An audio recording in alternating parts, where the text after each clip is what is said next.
하시고 답변을 들으시는 그런 형식으로 보충을 하시죠.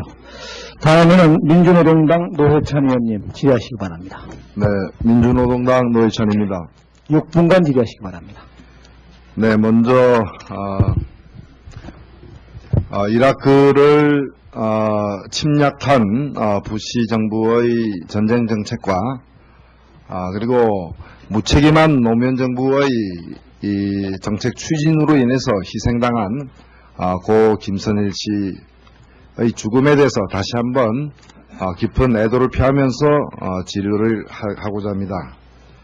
후보자께 먼저 여쭙겠습니다. 오늘 아침 TV 방송에 보도된 이 김선일 씨가 피납된 직후의 피납된 상태에서 이렇게 진술을 하는 그걸 보셨습니까? 네, 못 봤습니다. 예. 이 테이프는 6월 초에 예. AP 텔레비전 뉴스에서 우리 외교부에 전달된 것으로 지금 보도되고 있는데, 예. 네. 나중에 확인을 해보시고요. 예. 그리고 이 테이프를 꼭 보시기 바랍니다. 예. 저는 이걸 보았는데 여기서 피납된 상황에서 이 김선일 씨가 부시를 가리켜서 테러리스트라고 이렇게 규정을 하고 있습니다. 이 점에 관해서 후보자께서는 어떻게 생각하십니까? 글쎄, 지금 말씀하신 테이프를 제가 보진 못했고요. 네. 그런 것이 뉴스로 보도가 됐다. 그 네. 얘기는 제가 들었습니다. 예, 그 앞뒤 맥락이 어떻게 돼서 그런 얘기가 나왔는지 제가 아직은 잘 모르기 때문에 지금 확실하게 답변을 드리기가 좀 어려울 것 같습니다. 네, 부시를 테러리스트라고 생각하진 않으십니까? 제가요? 예. 예, 저는 부시를 테러리스트라고 보진 않습니다. 예, 김선일 씨는 이미 피납되기 전인 5월 15일 날 친구들에게 보낸 이메일에서 예. 유사한 내용을 미국의 그 정책에 대한 유사한 평가를 담은 걸 보낸 바가 있기 때문에 예. 그 테이프가 감금 상태에서 이렇게 강압적인 진술은 아니었다고 이렇게 보는데 어떻게 생각하십니까? 글쎄, 그 테이프를 제가 보질 못했고 전후 상황을 모르기 때문에 네. 지금 언론에서 이라크 사태 관련된 굉장히 많은 사실들이 막 쏟아지고 있지 않습니까? 네. 그래서 지금 제가 그거에 대해서 사석인 자리도 아니고 이런 중요한 청문회 자리에서 그렇게 말씀드리는 건 적절치가 않을 것 같습니다. 고 김선일 씨 빈소에 갔다 오셨습니까? 아직 못 갔습니다. 언제 갈 예정이십니까? 예, 청문회 끝나고 제가 가려고. 예. 그러면 고 김선일 씨 부친도 만나보실 예정이시죠? 예, 조문을 해야죠. 네. 부친께서, 고 김선일 씨의 부친께서, 자신의 아들은, 이 정부가 주겠다. 외교부에 묻겠다. 이렇게 발언을 하셨는데 어떻게 생각하십니까? 제가 아까 인사 말씀에서도 드린 것처럼, 정부가 국민의 생명을 보호하지 못한다는 것은 중대한 일이죠. 굉장히 중대한 일입니다. 그래서 고인의 부모님들께서 그런 원망을 정부에 하는 것은 전 충분히 이해를 합니다. 충분히 이해를 하고 어떤 점에서는 정부도 그 말씀에 대해서 아주 신중하게 받아들여야 된다고 생각을 해요. 다만 여러 가지 지금 정황을 제가 아직 국무총리 서리가 아니고 후보자이기 때문에 어떤 정황이라든가 정보라든가 이런 거를 의원님들보다 더 많이 알고 있지 못합니다. 제가 지금 의원 자격으로 그냥 자료를 파악하고 있는 거라서 실제로 김선일 씨를 구출하려고 하는 노력 혹은 보호하려는 노력이 얼만큼 이루어졌는지에 대해서는 아직 제가 소상히 파악하고 있지 못하기 때문에 제가 만약에 청문회에서 동의를 받으면은 취임하게 되면 더 면밀히 파악하도록 그렇게 하겠습니다. 네, 고 김선일 씨의 피랍 사실이 알려진 직후에 정부의 첫 공식 발표에서 파병 원칙은 변함이 없다라고 이렇게 발표를 했었죠. 예. 그리고 이것은 김선일 씨를 납치한 무장단체에서 이라크에 현재 와 있는 한국군도 철수하라. 네. 철수하지 않으면 24시간 이내에 살해하겠다라고 위협을 한 직후에 나온 정부의 첫 공식 발표인데 네. 정부의 첫 공식 발표에서 파병 원칙이 변함이 없다고 강조함으로써 오히려 이 김선일 씨를 구명할 기회와 확보할 시간을 얻지 못하고 결국 김선일 씨가 빠르게 이렇게 살해당하는 그 원인을 제공했다는 평가들이 있는데 어떻게 생각하십니까? 예, 그렇게 말씀하시는 그 견해가 있다는 것도 저 언론에서 많이 들었는데, 어찌 보면은 이런 비보를 접하고서 여러 가지 그 심경과 망감들이 교차할 수밖에 없지 않겠습니까? 그래서 여러 말씀들이 나오실 수 있는데, 결과적으로 보면은 이번에 김선일 씨를 저렇게 그 살해한 그 조직은 처음부터 그 살해 목적을 가졌던 게 아닌가 하는 생각이 듭니다. 말하자면은 오히려 그렇게 함으로써 이 다른 그 상대들에게 교란을 시키고 테러에 대해서 굴복하게 만들고 그 조직의 성격이 지난번 일본인들을 납치했던 조직하고는 많이 다른 걸로 지금 보도가 되고 있지 않습니까? 아주 가장 뭐라고 그럴까요? 극렬한 테러리스트 조직이라고 보도가 되어 있는 걸로 봐서, 지금 정부의 파병 방침 1000명만이 그 김선일 씨를 못 구한 주요 원인이 아닌가 하는 것은 조금 더 깊이 생각해 볼 문제라고 생각을 합니다. 노무현 대통령은 얼마 전 그 민주노동당 의원장을 만난 자리에서 정부의 한국 정부의 이라크 파병 결정에 대해서 훗날 역사는 이에 대해서 부정적인 평가를 내릴 것이다라고 이렇게 얘기한 바가 있습니다. 총리 후보자께서도 같은 생각이십니까? 글쎄요, 거기까지 제가 깊이 생각을 안 해봤는데, 그건 역사가 내릴 평가이기 때문에 제가 드릴 말씀은 아닙니다만, 저는 이번 파병 목적이 아까 말씀드린 것처럼 우리 국가의 현 단계 이익 차원에서 선택한 결정이라고 생각을 하고 있습니다. 그런데 그 현 단계 이익과 관련해서 노무현 대통령은 얼마 전 어느 언론과의 인터뷰에서 이라크 파병은 경제적 실익은 없는 것이 확실하다고 얘기를 했습니다. 그리고 이종석 NSC 처장도 그와 같은 진술을 한 바가 있는데 이에 대해서 어떻게 생각하십니까? 그분들은 그 분야에 이제 더 저보다 오래 종사하신 전문가시기 때문에 이제 그 판단에 의해서 말씀을 하셨겠죠. 근데 제가 보기에는, 기본은 역시 한미 동맹 관계 속에서 이루어지는 큰 축이 하나 있고, 또 하나는 아까 말씀드린 것처럼 우리가 대중동 외교 혹은 전략적 차원, 이 차원도 또 하나의 요소가 있습니다. 그거는 비중이 각각 어느 것이 얼마나 될지 이렇게 대량적으로 말씀드리기는 어렵겠지만 그런 측면이 있기 때문에 그분들 말씀과 제 견해가 좀 차이가 있을지 모르겠습니다만 저는 그렇게 생각을 하고 있습니다. 그러면 앞으로 인준을 받으실 경우에 총리로서 임무를 수행함에 있어서 국민의 어떤 생명과 안전을 지키는 일보다 한미동맹을 수호하는 것이 더 중요한 가치라고 생각하십니까? 그렇지는 않습니다. 그것이 그렇게 될 수는 없는 일이고요.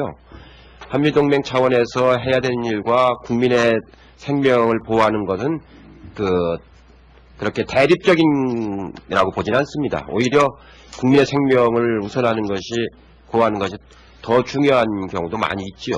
그러나 정부라고 하는 것은 어느 한 단면만 가지고 이 정책 결정하는 건 아니지 않습니까? 여러 가지를 복합적으로 생각해서 하는 거죠. 지금 전 세계에서 이라크에 추가 파병을 약속한 나라가 몇 나라인지 혹시 아십니까? 현재로 봐서는 제가 다는 모르겠습니다만 저희 나라 빼고는 별로 없는 걸로 알고 있습니다. 영국과 불가리아와 영국은 이미 파병을 했고요.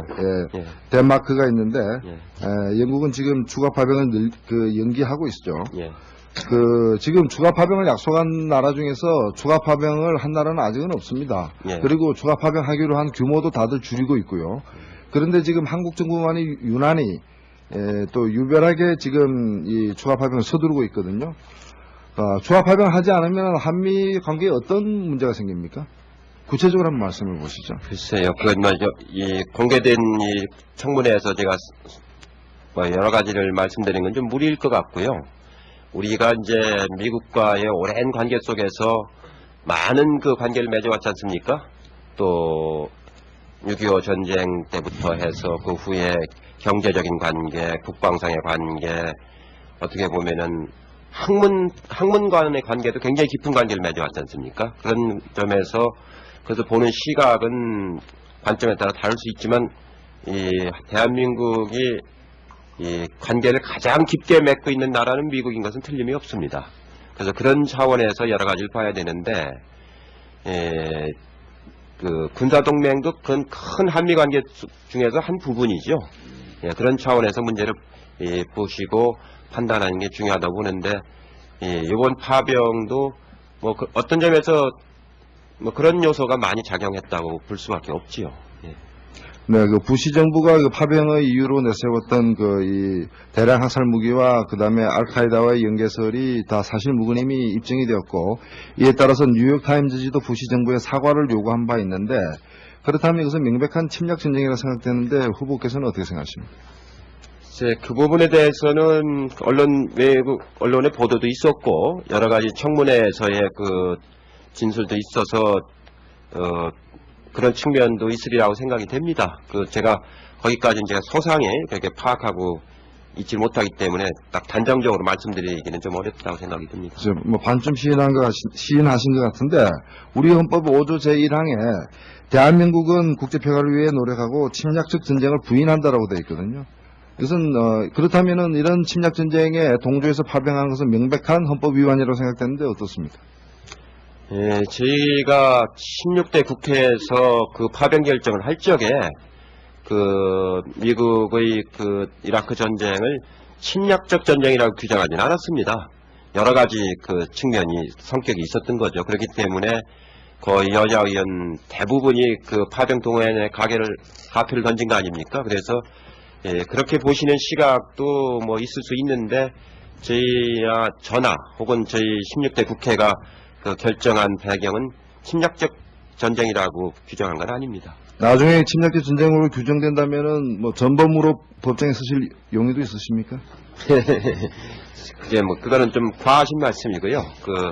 저희가 이제 정책 결정을 이렇게 여러 가지 하면서 상황의 여러 가지 요소를 판단하게 됩니다. 이제 노회찬 의원님도 국회에 오셔서 이제 활동을 하시면은 어떤 정책 결정을 할 적에는 한 요소 가지고 판단하는 경우는 참 드뭅니다.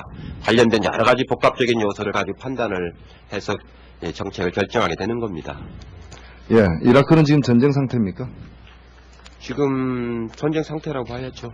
예, 지금 전쟁 상태라면은 전쟁 상태가 아니라고 얘기한 정부의 인식하고는 차이가 있는데 어떻게 생각하십니까? 이라크 전체가요? 이라크는 현재 전쟁 상태가 아니므로 평화 유지를 위해서 이 평화 유지군을 보낸다, 평화 유지군의 성격을 갖는 부대를 보낸다는 게 정부의 인식과 지금 방침인데. 아니죠. 지금 정부가 보내는 건 아르빌 지역을 말하는 거고요. 아르빌 지역은 지금 그런 군사적 충돌이 발생하고 있지 않은 그런 지역인 것이고, 이라크 전체는 뭐 지금 아직도 이런 테러라든가 군사적 충돌이 생기는 지역이 지금 있고, 현재 다국적군이 가 있지 않습니까? 예, 그러면은 혹시 총리로 인준되시면은 이라크가 전쟁 상태가 종결됐다라고 인식하고 있는 외교통상부와 국방부 인식을 고칠 용의가 있습니까? 지금 개념의 차이일 텐데요. 지금 임시정부가 이제 임시정부 준비위원회인가요? 거기까지가 구성이 됐다는 뜻으로 이제 그런 말을 하는 거겠죠. 지금 제가 말씀드린 전쟁이라고 하는 건 이 무력적, 군사적, 국지적 충돌은 지금도 발생하고 있다 그런 얘기입니다. 서로 공식적인 외교 기관에서 말씀드리는 거하고 제가 말씀드리는 거하고는 좀 내용에 좀 차이가 있는데요. 예, 그 점은 다시 또 질문하기로 하고요. 예. 이번에 김선일 사태와 같은 똑같은 사태가 또 발생하고 똑같은 요구가 이렇게 제기될 경우에 그때도 24시간 정도 이내에 파병 원칙 혹은 철수 용의 없다, 파병 원칙 변함없다 이렇게 발표하실 예정이십니까? 가정을 해서 지금 답변 드리는 것은 적절치가 않습니다. 답변해 보시죠. 되고 있는데, 예. 네, 나중에 확인을 해보시고요. 예. 그리고 이 테이프를 꼭 보시기 바랍니다. 예. 저는 이걸 보았는데 여기서 피납된 상황에서 이 김선일 씨가 부시를 가리켜서 테러리스트라고 이렇게 규정을 하고 있습니다. 이 점에 관해서 후보자께서는 어떻게 생각하십니까? 글쎄 지금 말씀하신 테이프를 제가 보진 못했고요. 네. 그런 것이 뉴스로 보도가 됐다. 그 네. 얘기는 제가 들었습니다. 예, 앞뒤 맥락이 어떻게 돼서 그런 얘기가 나왔는지 제가 하시고 답변을 들으시는 그런 형식으로 보충을 하시죠. 다음에는 민주노동당 노회찬 의원님 질의하시기 바랍니다. 네, 민주노동당 노회찬입니다. 6분간 질의하시기 바랍니다. 네, 먼저 이라크를 침략한 부시 정부의 전쟁 정책과 그리고 무책임한 노무현 정부의 이 정책 추진으로 인해서 희생당한 고 김선일 씨의 죽음에 대해 때문에 지금 언론에서 이라크 사태에 관련된 굉장히 많은 사실들이 막 쏟아지고 있지 않습니까? 네. 그래서 지금 제가 그거에 대해서 사석인 자리도 아니고 이런 중요한 청문회 자리에서 그렇게 말씀드리는 건 적절치가 않을 것 같습니다. 고 김선일 씨의 빈소에 갔다 오셨습니까? 아직 못 갔습니다. 언제 갈 예정이십니까? 예, 이 청문회 끝나고 제가 가려고. 그러면 고 김선일 씨 그 부친도 만나보실 예정이시죠? 예, 조문을 해야죠. 네. 그 부친께서, 고 김선일 씨의 그 부친께서, 자신의 그 아들, 아직은 잘 모르기 때문에 지금 확실하게 답변을 드리기가 좀 어려울 것 같습니다. 네, 부시를 테러리스트라고 생각하진 않으십니까? 아, 제가요? 예. 예, 저는 부시를 테러리스트라고 보진 않습니다. 예, 김선일 씨는, 이미 그, 비납되기 전인 5월 15일 날 친구들에게 보낸 이메일에서, 예. 유사한 내용을, 미국의 그 정책에 대한 유사한 평가를 담은 걸 보낸 바가 있기 때문에, 예. 그 테이프가 감금 상태에서 이렇게 강압적인 진술은 아니었다고 이렇게 보는데 어떻게 생각하십니까? 글쎄, 그 테이프를 제가 보질 못했고 전혀 상황을 모르기 때문에 그래서 다시 한번 깊은 애도를 표하면서 질의를 하고자 합니다. 후보자께 먼저 여쭙겠습니다. 오늘 아침 그 TV 방송에 보도된 이 김선일 씨가 이 피납된 직후의 그 피납된 상태에서 이렇게 진술을 하는 그걸 보셨습니까? 예, 못 봤습니다. 예, 이 테이프는 그 6월 초에 예. AP 텔레비전 뉴스에서 우리 외교부에 전달된 것으로 지금 다만 여러 가지 지금 정황을 제가 아직 국무총리 서리가 아니고 후보자이기 때문에 어떤 정황이라든가 정보라든가 이런 거를 의원님들보다 더 많이 알고 있지 못합니다. 제가 지금 의원 자격으로 그냥 자료를 파악하고 있는 거라서 예, 실제로 김선일 씨를 구출하려고 하는 노력 혹은 보호하려는 노력이 얼만큼 이루어졌는지에 대해서는 아직 제가 소상히 파악하고 있지 못하기 때문에 예, 제가 만약에 청문회에서 동의를 받으면은 취임하게 되면 더 면밀히 파악하도록 그렇게 하겠습니다. 네, 고 김선일 씨의 그 피랍 사실이 알려진 직후에 정부의 첫 공식 발표에서 파병 원칙은 변함이 없다라고 이렇게 발표를 했었죠. 예. 그리고 이것은 김선일 씨를 납치한 무장 단체에서 이라크에 현재 와 있는 한국군도 철수하라. 네. 철수하지 않으면 24시간 이내에 살해하겠다라고 위협을 한 직후에 나온 정부의 첫 공식 발표인데 네. 정부의 첫 공식 발표에서 파병 원칙이 변함이 없다고 강조함으로써 오히려 이 김선일 씨를 구명할 기회와 확보할 시간을 얻지 못하고 결국 김선일 씨가 빠르게 이렇게 살해당하는 그 원인을 제공했다는 평가들이 있는데 어떻게 생각하십니까? 예, 그렇게 말씀하시는 그 견해가 있다는 것도 저 언론에서 많이 들었는데 어찌 보면은 이런 비보를 접하고서 여러 가지 심경과 망감들이 교차할 수밖에 없지 않겠습니까? 그래서 여러 말씀들이 나오실 수 있는데 결과적으로 보면은 이번에 김선일 씨를 저렇게 살해한 조직, 그 조직은 처음부터 살해 목적을 가졌던 게 아닌가 하는 생각이 듭니다. 말하자면은 오히려 그렇게 함으로써 다른 상대들에게 교란을 시키고 테러에 대해서 굴복하게 만들고 나중에 확인을 해보시고요. 예. 그리고 이 테이프를 꼭 보시기 바랍니다. 네. 저는 이걸 보았는데 여기서 피납된 상황에서 이 김선일 씨가 부시를 가리켜서 테러리스트라고 이렇게 규정을 하고 있습니다. 이 점에 관해서 후보자께서는 어떻게 생각하십니까? 글쎄 지금 지금 말씀하신 테이프를 제가 보진 못했고요. 네. 그런 것이 뉴스로 보도가 됐다. 그 네. 얘기는 제가 들었습니다. 예, 그 앞뒤 맥락이 어떻게 돼서 그런 얘기가 나왔는지 제가 아직은 잘 모르기 때문에 지금 확실하게 답변을 드리기가 좀 어려울 것 같습니다. 네, 부시를 테러리스트라고 생각하지는 않으십니까? 아, 제가요? 예. 예, 저는 부시를 테러리스트라고 보지는 않습니다. 예, 김선일 씨는 이미 그 비납되기 전인 5월 15일 날 친구들에게 보낸 이메일에서 예. 유사한 내용을 미국의 그 정책에 대한 유사한 평가를 담은 걸 보낸 바가 있기 때문에 예. 그 테이프가 감금 상태에서 이렇게 강압적인 진술은 아니었다고 이렇게 보는데 어떻게 생각하십니까? 글쎄, 그 테이프를 제가 보질 못했고 전후 상황을 모르기 때문에 네. 지금 언론에서 이라크 사태에 관련해서 굉장히 하시고 답변을 들으시는 그런 형식으로 보충을 하시죠. 다음에는 민주노동당 노회찬 의원님 질의하시기 바랍니다. 네, 민주노동당 노회찬입니다. 6분간 질의하시기 바랍니다. 네, 먼저 이라크를 침략한 부시 정부의 전쟁 정책과 그리고 무책임한 노무현 정부의 이 정책 추진으로 인해서 희생당한 고 김선일 씨의 죽음에 대해서 다시 한번 깊은 애도를 표하면서 질의를 하고자 합니다. 후보자께 먼저 여쭙겠습니다. 오늘 아침 그 TV 방송에 보도된 이 김선일 씨가 이 피납된 직후의 그 피납된 상태에서 이렇게 진술을 하는 그걸 보셨습니까? 네, 못 봤습니다. 예. 이 테이프는 그 6월 초에 예. AP 텔레비전 뉴스에서 우리 외교부에 전달된 것으로 지금 보도되고 있는데, 예. 네. 굉장히 많은 사실들이 막 쏟아지고 있지 않습니까? 네. 그래서 지금 제가 그거에 대해서 사석인 자리도 아니고 이런 중요한 청문회 자리에서 그렇게 말씀드리는 건 적절치가 않을 것 같습니다. 고 김선일 씨 빈소에 갔다 오셨습니까? 아직 못 갔습니다. 언제 갈 예정이십니까? 예, 이 청문회 끝나고 제가 가려고. 예. 그러면 고 김선일 씨 그 부친도 만나보실 예정이시죠? 예, 조문을 해야죠. 네. 그 부친께서, 고 김선일 씨의 그 부친께서, 자신의 그 아들은, 이 정부가 주겠다. 외교부에 묻겠다. 이렇게 발언을 하셨는데 어떻게 생각하십니까?